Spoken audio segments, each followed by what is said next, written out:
Vijayawada SIT కార్యాలయంలో మాజీ MP Vijayasai Reddy విచారణ కొనసాగుతుంది. వైసీపీ హయాంలో జరిగిన మద్యం కుంభకోణం కేసులో ఆయన సిట్ విచారణకు హాజరయ్యారు.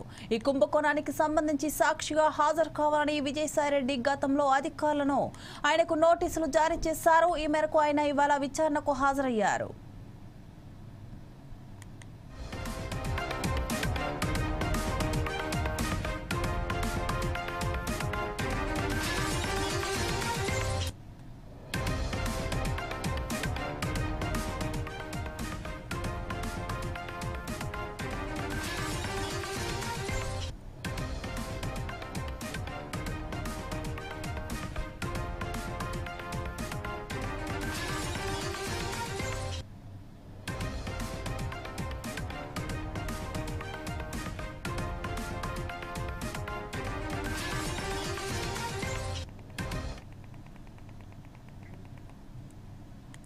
బీఆర్ఎస్ నేత మన్నె క్రిషాంక్ మరోసారి పోలీసుల ఎదుట విచారణకు హాజరయ్యారు.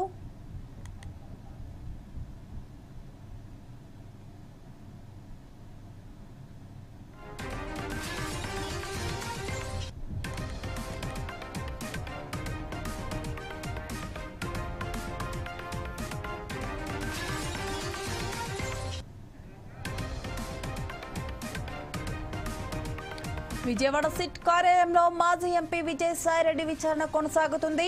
వైసీపీ హయాంలో జరిగిన మద్యం కుంభకోణం కేసులో ఆయన సిట్ విచారణకు హాజరయ్యారు. ఈ కుంభకోణానికి సంబంధించి సాక్షిగా హాజరు కావాలని విజయసాయిరెడ్డి గతంలో అధికారులు ఆయనకు నోటీసులు జారీ చేశారు. ఈ మేరకు ఆయన ఇవాళ విచారణకు హాజరయ్యారు.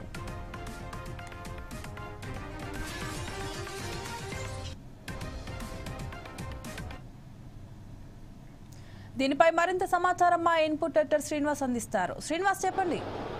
రైట్ శ్రీలత, ఏదైతే ఆంధ్రప్రదేశ్లో గత ప్రభుత్వ హయాంలో అంటే జగన్మోహన్ రెడ్డి పరిపాలన 2019-24 వరకు జరిగిన మద్యం అమ్మకాల మీద తెలుగుదేశం ప్రభుత్వం సిట్ని ఏర్పాటు చేయడం జరిగింది. సిట్ తన విచారణను వేగవంతం చేసింది. నవంబర్ 6న ఈ సిట్ ఏర్పాటు చేసిన తర్వాత అప్పటి నుంచి కూడా సిట్ తన విచారణ కార్యక్రమాన్ని కొనసాగిస్తూ వచ్చింది. ఈరోజు తాజాగా విజయవాడ సిట్ కార్యాలయంలో విజయసాయిరెడ్డి హాజరు కాబడ్డారు. అయితే విజయసాయిరెడ్డి గత ప్రభుత్వ హయాంలో ముఖ్యమంత్రికి సలహాదారుగా పనిచేశారు. జగన్మోహన్ రెడ్డికి సలహాదారుగా పనిచేశారు. కీలక నేతగా నంబర్ 2 నేతగా వైసీపీలో కూడా కొనసాగిన పరిస్థితి మనకు తెలిసిందే. అయితే ఈరోజు విచారణకు హాజరైన దాన్ని బట్టి చూస్తే కనుక గతంలో తాను ఈ కేసుకు సంబంధించి సాక్షిగా హాజరవుతానని చెప్పేసి తనకు నోటీసులు ఇవ్వాల్సిందిగా కూడా ఆయన కోరడం జరిగింది. అయితే దీని మీద గత బుధవారమే విజయసాయిరెడ్డికి నోటీసులు అందజేయడం జరిగింది. కానీ ఒక రోజు ముందుగానే తాను హాజరవుతానని చెప్పినప్పటికీ కూడా హాజరు కాలేదు. అయితే ఒకసారి చూసుకుంటే కనుక నిన్న హాజరు కావాల్సింది నిన్న హాజరు కాకుండా తప్పించుకోవడం జరిగింది. ఈరోజు సిట్ కార్యాలయానికి వచ్చి పోలీసుల ముందు తన విచారణ ఏదైతే పోలీసులు అడుగుతున్న ప్రశ్నలకు సమాధానాలు ఇస్తున్న పరిస్థితి కనిపిస్తుంది. అయితే ఒక్కరోజే విచారణ కొనసాగుతుందా, రేపు కూడా కొనసాగుతుందో చూడాల్సిన అవసరం ఉంది. అయితే ఈ కేసుకు సంబంధించి చూసుకుంటే కనుక 4,000 కోట్ల రూపాయల కుంభకోణం గత ప్రభుత్వ హయాంలో జరిగిందని చెప్పేసి కూడా పోలీసులు ఆరోపణలు చేస్తున్నారు. పోలీసులు ఆ రకంగా కేసులు కూడా నమోదు చేయడం జరిగింది. ఈ కేసులో అప్పటి ఏపీ బ్యూరేజెస్ చైర్మన్ ఎవరైతే ఉన్నారో కసిరెడ్డి రాజశేఖర్ రెడ్డి మీద, అదేవిధంగా మిథున్ రెడ్డి మీద కేసు నమోదు కాబడింది. విజయసాయిరెడ్డి తాను సాక్షిగా హాజరవుతానని చెప్పడంతో విజయసాయిరెడ్డి సాక్షిగా హాజరు కావడం జరిగింది. ఇప్పటివరకు అయితే కసిరెడ్డి రాజశేఖర్ రెడ్డి అయితే పరారీలో ఉన్నారు. అయితే నిన్న కసిరెడ్డి తండ్రి ఎవరైతే ఉపేందర్ రెడ్డి ఉన్నారో ఉపేందర్ రెడ్డికి నోటీసులు ఇవ్వడంతో ఉపేందర్ రెడ్డి కూడా ఈరోజు సిట్ కార్యాలయానికి విచారణకు హాజరు కావడం జరిగింది. అయితే కసిరెడ్డి రాజశేఖర్ రెడ్డి ఎక్కడున్నారు, ఎవరెవరితో కలుస్తారు, అతని అత్యంత సన్నిహితులు ఎవరన్న విషయాలను ఉపేందర్ రెడ్డికి ప్రశ్నించడం జరిగింది. ఉపేందర్ రెడ్డి దానికి సమాధానాలు కూడా చెప్పడం జరిగింది. అదేవిధంగా మరోసారి విచారణకు హాజరు కావాలని చెప్పేసి కూడా ఉపేందర్ రెడ్డికి సిట్ నోటీసులు ఇవ్వడం జరిగింది. ఇక మరోవైపు చూసుకుంటే కనుక ఈ కేసులో మరో ముద్దాయిగా ఉన్న మిథున్ రెడ్డిపై కూడా ఈరోజు విచారణకు హాజరు కావాల్సి ఉంది. కానీ ఆయన హైకోర్టును ఆశ్రయించడంతో ఈరోజు హాజరు కాలేకపోయారు. కానీ ఏదైతే హైకోర్టును ఆశ్రయించిన తర్వాత కూడా హైకోర్టు స్పష్టం చేయడం జరిగింది. ఏదైతే మిథున్ రెడ్డి కోరిన ప్రకారం కెమెరా ముందు అడ్వకేట్ ముందు విచారణ జరపాలని ఆయన ఏదైతే కోరడం జరిగిందో దానికి కోర్టు ససేమిరా అని చెప్పింది. దీంతో హైకోర్టులో మిథున్ రెడ్డికి చుక్కెదురైనట్లయింది. అయితే ఆయన ఈరోజు విచారణకు హాజరు కాలేదు. రేపు విచారణకు హాజరు కావాలని చెప్పి శనివారం విచారణకు హాజరు కావాలని చెప్పేసి కూడా మరోసారి సిట్ నోటీసులు ఇచ్చింది. అంటే రేపు విచారణకు హాజరవుతారా లేదా అని కూడా చూడాల్సిన అవసరం ఉంది.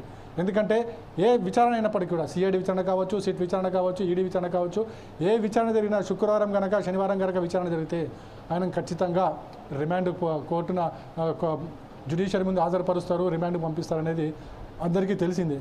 సో ఈ భయంతో ఆయన రేపు హాజరవుతారా లేదనేది కూడా చూడాల్సిన అవసరం ఉంది. మరోవైపు చూసుకుంటే కనుక విజయసాయిరెడ్డి ఈరోజు వేసిన ప్రశ్నలు ఏవైతున్నాయో ఆ ప్రశ్నలకు ఏం సమాధానం చెప్పారనేది కూడా ఒక ఉత్కంఠ అయితే కొనసాగుతుంది. ఎందుకంటే గత ప్రభుత్వ హయాంలో ఆయన నంబర్ 2 అంటే నంబర్ 2గా కొనసాగారు. అటు ఏదైతే ముఖ్యమంత్రి జగన్మోహన్ రెడ్డికి అత్యంత సలహాదారుగా ఉన్నారు. కానీ కొన్ని రోజుల తర్వాత ఎందుకనో ఆయన పార్టీ నుంచి బయటికి రావడం జరిగింది. బయటికి వచ్చిన మరుక్షణం కసిరెడ్డిని ఏదైతే అక్రమాలు చేశారో దాని మీద నేను స్పష్టంగా పోలీసుల ముందు చెప్తానని చెప్పడం జరిగింది. మరి ఈరోజు విచారణలో పోలీసులు అడిగిన ప్రశ్నలకు సమాధానాలు చెప్పారా లేదా, చెప్తే ఏ విధంగా చెప్పారు, అందులో జగన్మోహన్ రెడ్డి ప్రమేయం ఉందా లేదా అనే అంశాలన్నీ కూడా అప్పుడు తెర మీదకి రాబోతున్నాయి. ఒకవేళ విజయసాయిరెడ్డి కనుక జగన్మోహన్ రెడ్డికి వ్యతిరేకంగా చెప్తే ఈ కేసులో జగన్మోహన్ రెడ్డికి కూడా నోటీసులు ఇచ్చే అవకాశాలు లేకపోలేదు. అదేవిధంగా పరారీలో ఉన్న కసిరెడ్డి రాజశేఖర రెడ్డి కోసం పోలీసులు అయితే ఇప్పటికీ గాలిస్తున్నారు.